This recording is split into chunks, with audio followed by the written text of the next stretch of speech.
Welcome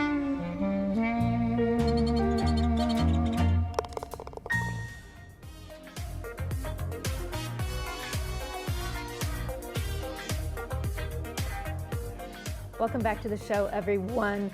From Assisted Living Locators in South Orange County, we welcome owner and certified senior advisor, Jay Miner. Yeah, good morning. It's great to be here. Thank you so much for being here. Absolutely. This is a super important topic for those of our residents and viewers who may be thinking about transitioning into assisted living. Absolutely. You write an article for South County Magazine. I do. Yeah, every month, and this is one that I was on the cover of actually a couple months ago. Shot. I know, right? So I'm in the South County Magazine and also Sorbet, which is a magazine I know that comes to a lot of homes in Laguna Woods as well. But I write an article in there every month just about trends in the senior living industry, what's going on with assisted living, and also just some things to help families as they're trying to navigate thinking about assisted living for themselves or their loved ones. Yeah, so what are some of the signs that someone may need either more support at home or may need to make that decision to transition? Yeah, well, it's a great question, and especially right now, because as the holidays are going on, families are getting back together and starting to spend time with one another. They might start to notice some changes with their loved ones or with their spouse, with their parents.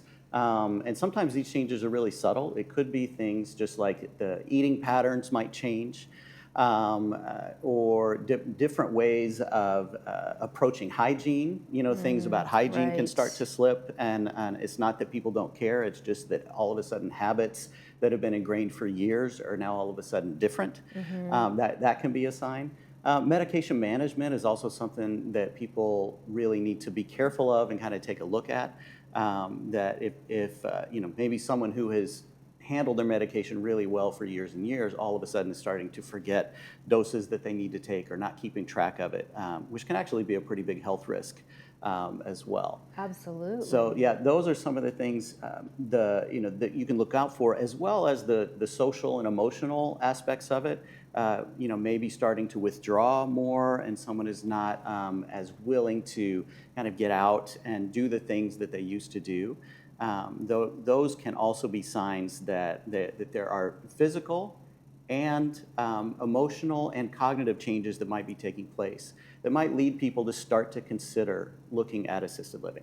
How can you help family members and support them so that they understand what is the normal aging process versus that cognitive decline that you were speaking of? Yeah, most of us at any age can, walk into a room and sometimes like, wait, what was I here for? Or where are my car keys? Oh no, I know nothing about that. And wait, why did I come in here again? And what's going on? So we can lose track of things, and those are normal forgetful things. And then as we age, there are normal memory issues that happen. But I think some of the other cognitive things that can start to happen that might indicate that there's something else going on are when we start repeating the same stories over and over. I remember that with both of my parents. My father had Alzheimer's before he passed, and so he would start repeating the same stories over and over, and ways that he was so good at. Very successful business person, but then his decision-making process really started to change, and I started to notice. What age was that? That was in his early 70s, actually. Oh, wow. He passed from Alzheimer's when he was 74. Oh, goodness. And so we didn't quite catch that some of those decision-making processes that felt so abnormal to us, that it was a sign of some deeper cognitive things going on. Sometimes trouble following conversations or difficulty handling finances when that has been a strength for a long time. That can indicate that there's some cognitive issues that might be there that do indicate that you might need some help. I see. Wow. So you are an advocate of pre-planning. Absolutely. Why would you hope that somebody would come to you to pre-plan versus trying to take in the spur of the moment, trying to make decisions on where to place people? So I often get calls from clients who are in crisis mode, and they maybe someone has had a fall and they've gone to the hospital, broken a hip, and now they're in a rehab or a skilled nursing facility, and they're going to be discharged at the end of the week, and they can't go back home. And so that's a crisis situation where we have to quickly move into, we have to find a place, by Thursday, and we've got to get all of that set. And so, we can do that, and I help a lot of people do that. But I also, I think it's so good when people can start thinking ahead, not waiting until it's a crisis.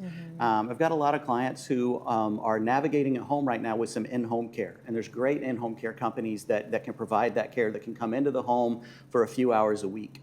At some point, that becomes the amount of care that they need, but it kind of pushes them to the point, even financially, where they're like, I think I need to consider assisted living at this point. And so I love to be able to talk to them ahead of time. Like, when can I actually get them, let's sit down and talk about what the kind of care that you're going to need is, and what kind of places provide that. And they will think, well, okay, my friends went to the Ivy, or my friends went to Freedom Village. And so, that might be where they start their research. I love to help them even explore beyond that. Okay, well, here's some other places that we can go to, but I like to do that when they're not in crisis. And so I can take them on a tour of a community, and I get to show them all the really cool things about it. We get to have lunch, which is always good because tell us what that whole process looks like. Yes.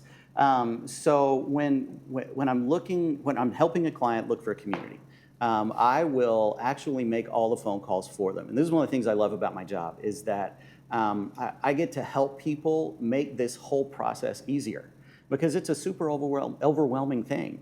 Or if you are, you're looking for your parent, you don't know where to start. Like, who do you trust? I work with sometimes children who live out of town or on the East Coast. So I get to, I know where we're going to look. And so I make all the phone calls.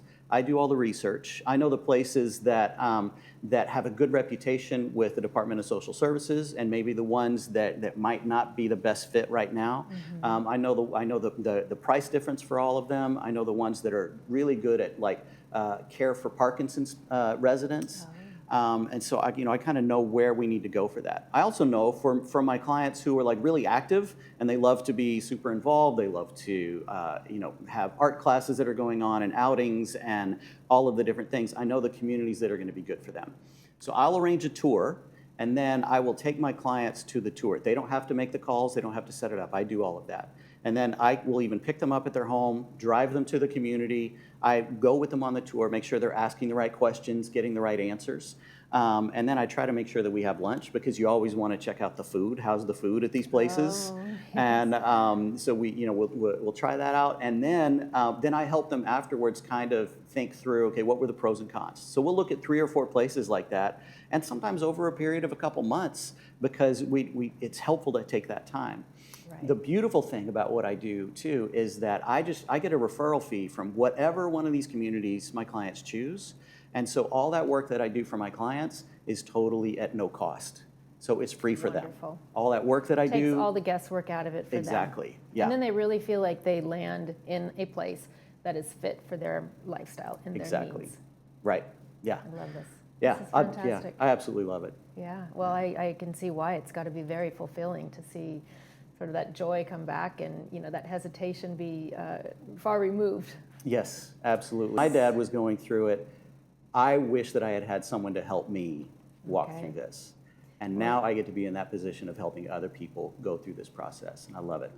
Thank you so much for sharing your story. I appreciate that. Thanks for having me on today. All right, we'll see you here again soon. All right.